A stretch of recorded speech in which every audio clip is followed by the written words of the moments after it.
కొంతమందికి కొంచెం దూరం నడిచినప్పుడు, మెట్లు ఎక్కినప్పుడు ఆయాసం వస్తుంటుంది.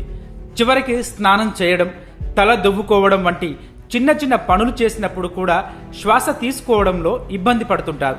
సాధారణంగా ఇలాంటి లక్షణాలు ఉంటే ఆస్తమా అనుకుంటారు.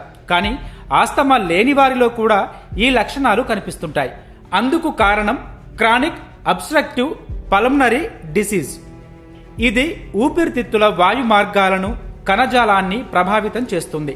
దీనివల్ల ఊపిరితిత్తులు శరీరానికి కావలసినంత గాలిని తీసుకోలేవు. సిఓపిడిలో 2 రకాలు ఉంటాయి. మొదటిది ఎంఫసిమా. దీనివల్ల ఊపిరితిత్తుల లోపలి కణజాలం పాడవుతుంది. రెండోది బ్రాంకటిస్. దీంతో శ్వాస మార్గాలు వాపుకు గురవుతాయి. అయితే ఈ వ్యాధి రావడానికి ప్రధాన కారణం స్మోకింగ్.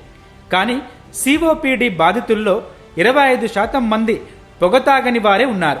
అంటే ఇతరులు పొగ తాగుతున్నప్పుడు ఆ గాలిని పీల్చిన వారికి కూడా ఈ వ్యాధి వచ్చే అవకాశం ఉంది.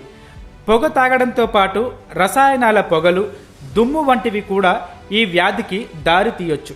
గాలి కాలుష్యం ఎక్కువగా ఉన్న ప్రాంతాల్లో నివసించే వారిలో ఎంఫసీమా లక్షణాలు ఎక్కువగా కనిపిస్తాయి. ఈ వ్యాధి ఉన్నవారికి ఊపిరి ఆడకపోవడం, ఊపిరితిత్తుల నుంచి శ్లేష్మం ఎక్కువగా ఉత్పత్తి అవ్వడం, దగ్గు వంటి లక్షణాలు కనిపిస్తాయి. కాబట్టి ఈ లక్షణాలు ఉంటే ఒకసారి డాక్టర్ని సంప్రదించడం మంచిది.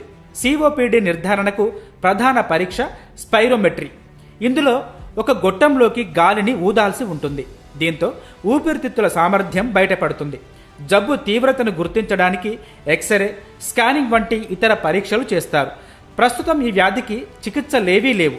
కానీ ఈ జబ్బు ఉందని తెలిస్తే అది ముదరకుండా ముందు జాగ్రత్తలు తీసుకోవడం మంచిది.